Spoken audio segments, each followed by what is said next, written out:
welcome to my channel. So this video will be split in two parts because I don't want to make it too long, and it will be like half of a vlog, half of a review of my trip to Cabos and Lucas. And this trip came about super last minute. We actually booked our flight like the day before we had to fly, and the hotel like two days before we checked in.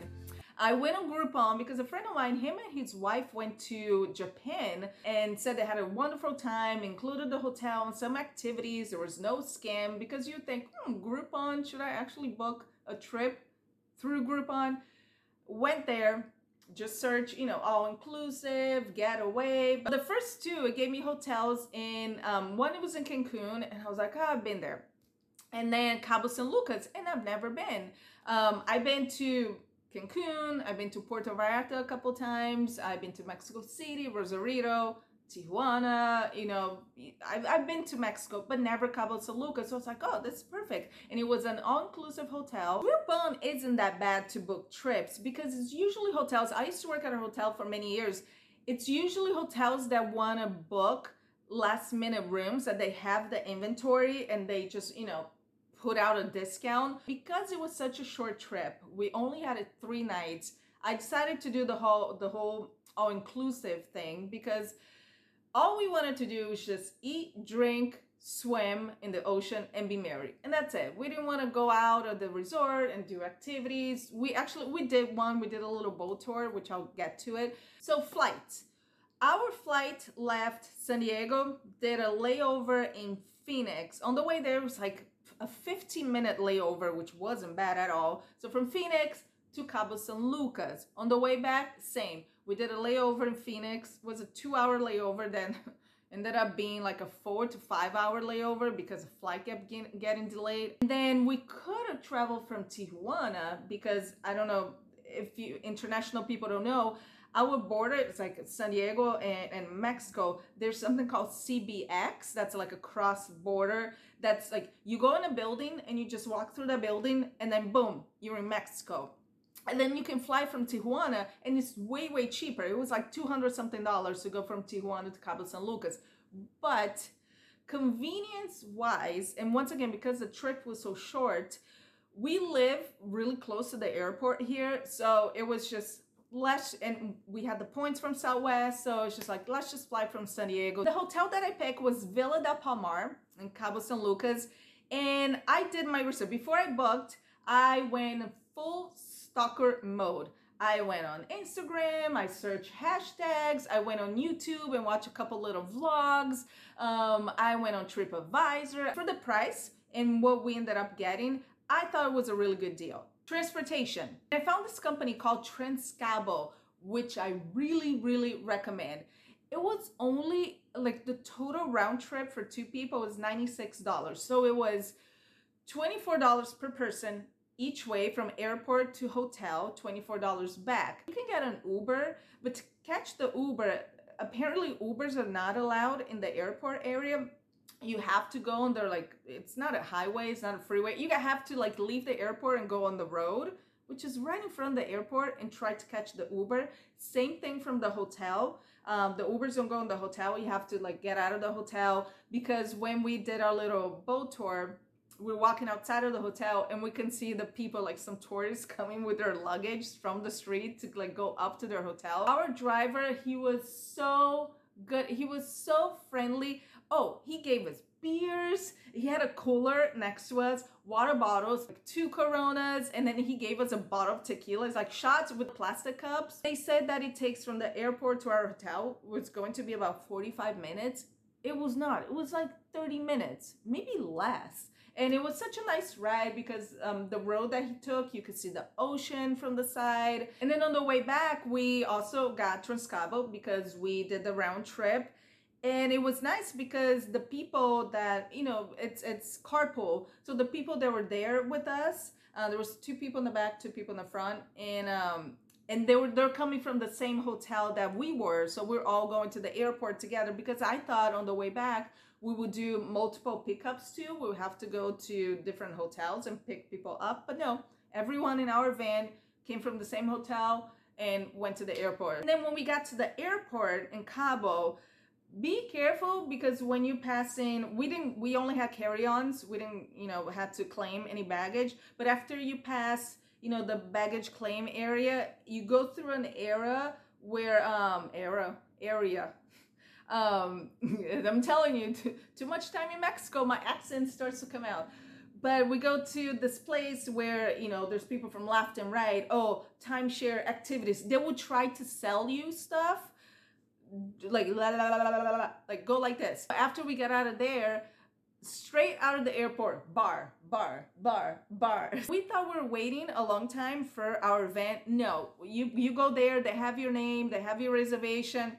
We waited maybe like 10 minutes. By the time we got to the hotel, it was almost 5 p.m. And then we went to the line to do the check-in. And then after check-in, you meet with the concierge, which we have was Danielle.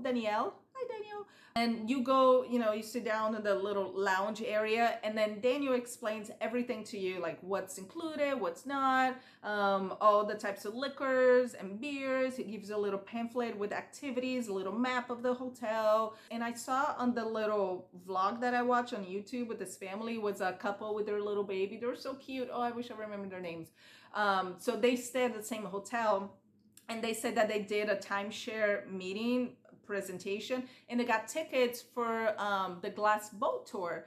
So going in, I already knew. So if we did that timeshare presentation on top of the boat tour, we got a voucher to go to Puerto Vallarta for 5 nights, $250. I would have been happy with just, oh, you know, the glass boat tour tickets, but the voucher on top of it, I was like, let's do it. Like, just the name timeshare, I'm traumatized because I've only done it once, and it was in Vegas years ago, and I felt like I was being kidnapped. All we wanted were promised Cirque du Soleil tickets. We were sent from room to room, to person, and it took, I don't know, it was like a good 4 hours. And at one point it was like, we just want our tickets, like, please. We got really lucky because the girl that we did our timeshare presentation, Natalie, hi Natalie, we walk in.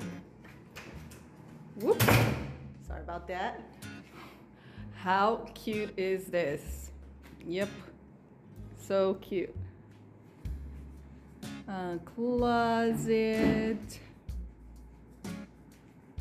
Whoops, that's me. Hi, guys. Bathroom. I turned the light on. Whoops.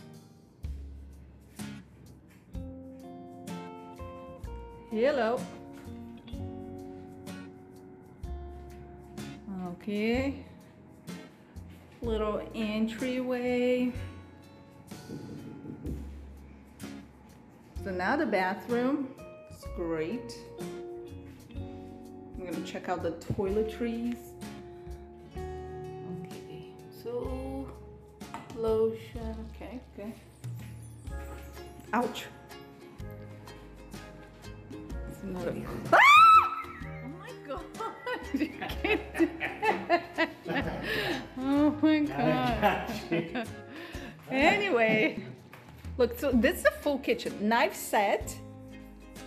Then we might take it home. So I'm kidding. No, we're not. So this is all called the honorary bar. This is not inclusive on the all-inclusive. Look, got soap, sponge. I mean, what are people gonna do? They're gonna stay in the room all day? No, you're not. You're not gonna cook. Are you gonna cook in your room? But anyway, this is not all like inclusive. You see the little tags and stuff. Yeah, you gotta scan the QR code, and then it's called the honor bar, you know. Yeah, they'll charge for it. Okay, yeah, same thing with the little drinks right here. Why do you want to drink this if you get, you know, there's like 3 bars around your room that you can go for drinks and stuff. What else? Blender, I guess for families, if you have, you know, like a big family and kids and stuff. Coffee maker, toaster. What else? Yeah, little living room. I wonder if they have Netflix. Okay. Oh, wait. It's locked. You lock it? What? Can't open it. How do you unlock this? Anyway. Oh, hold on. push. Oh, okay. Whoops. Oh, watch out, guys. Look at this. Big step. Do not come out in the balcony after a night of drinking because you will fall on your face from this big step. Note to self. Oh, it's so nice out. Nice little... Seems like really quiet too, so... Very peaceful. Very, very peaceful. Alrighty then. I think that was the room tour. Once again, watch for the step. So we go to the sports bar and we meet Alejandro, our server. It was so nice, so attentive, really quick service. We got drinks. We didn't know if we will be able to get reservations at any of the restaurants because they said some of the restaurants you have to make a reservation like 2 days in advance. And they say you can try to do a walk-in because, you know, a lot of people don't show up, or there are a lot of guests that booked, that make reservations in all the restaurants and then make up their minds last minute. So they say you can try to do a walk-in. They do shows every night. So the nights that we were there, it was Grease.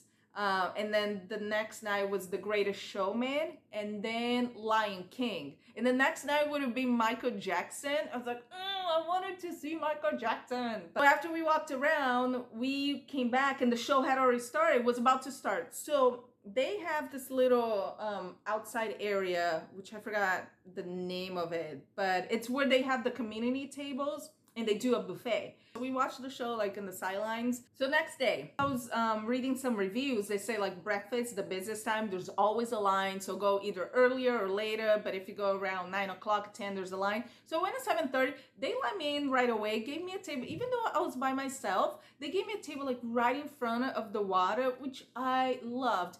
Tons of options at the buffet, like from croissants and breads to chilaquiles. There was frijoles and there was scrambled eggs, and then there was scrambled eggs with ham, and then there was the omelet station, which is my favorite. Do you want to say hi? Come on, hold on, guys.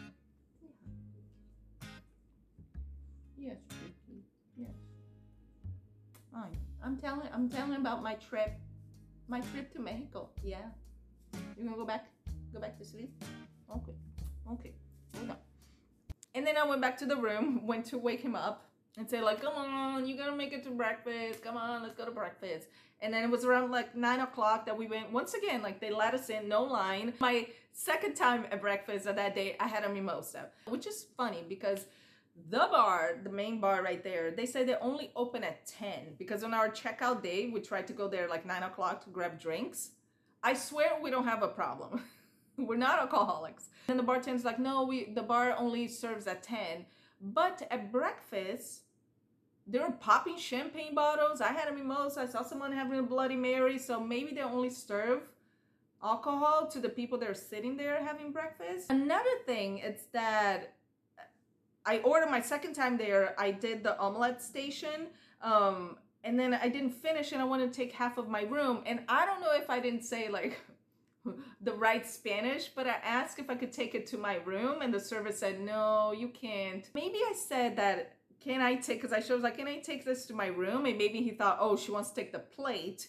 And I meant, no, like, can I have a box to go? And can you wrap this up? Because the next day, we saw a bunch of people, like, not a bunch of people, but we saw some people putting their half of their sandwich or burgers or whatever in a little, like, paper box. And when we were at the sports bar, this woman walks in with a pizza box, a full pizza box. And we're like, where'd you get that? She's like, oh, at Bella, at the restaurant right there. After breakfast, we got our drinks to go, put our bathing suits on, and then went to the beach and went to do our swimming. Ah, that was the best part of the trip.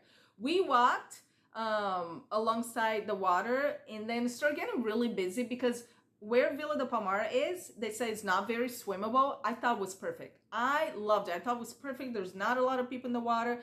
If you start walking where the water is calmer and there's people with kayaks, the beach started getting busier. We did the swimming and then went back to the room, just taking, the wet bathing suits off, and then went to have lunch at Bella, which is the same place where they do breakfast. And, oh, Bella's menu, super extensive, like lots of options. They go from like sandwiches to pizzas, and the pizza's wooden fire, to burgers, to salads, to pasta dishes, to calzones, appetizers.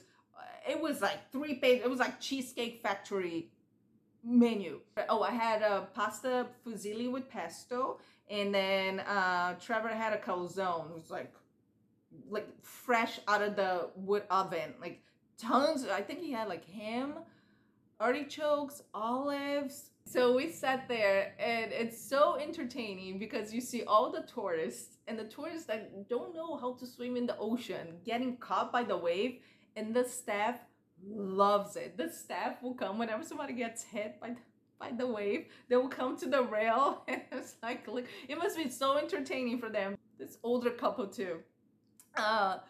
And they seem like really nice, but they go in, and then I was like, see, even the older people went. And then they're like floating, blah, blah. On the way back, the man, he got out of the water, and the woman, she was coming.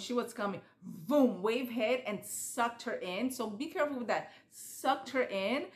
And we're like, oh no, oh no. And some people were laughing, but I was like, oh, is she gonna come out? Her bathing suit, she had a one piece. You could tell it was full like globs of sand, especially like in the down part area. She even opened up like her bathing suit, and blah, that like all of that sand came out, and everyone was laughing. But so the second night, we really wanted to make it to the show, The Greatest Showman. And I've seen the movie, you know, I love the movie, so I wanted to see what they did with it.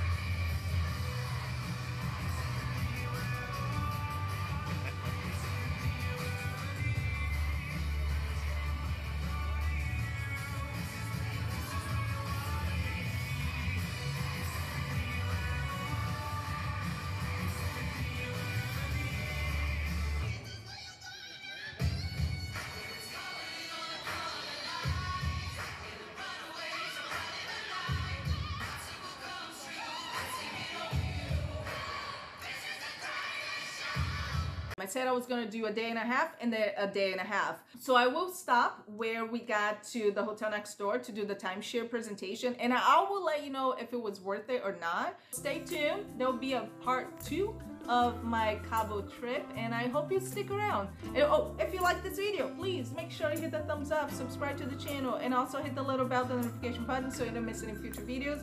Do you have any questions about either Mexico, Los Cabos, transportation, the hotel? If there's anything you want to ask me, please let me know in the comments down below. I'll see you next time.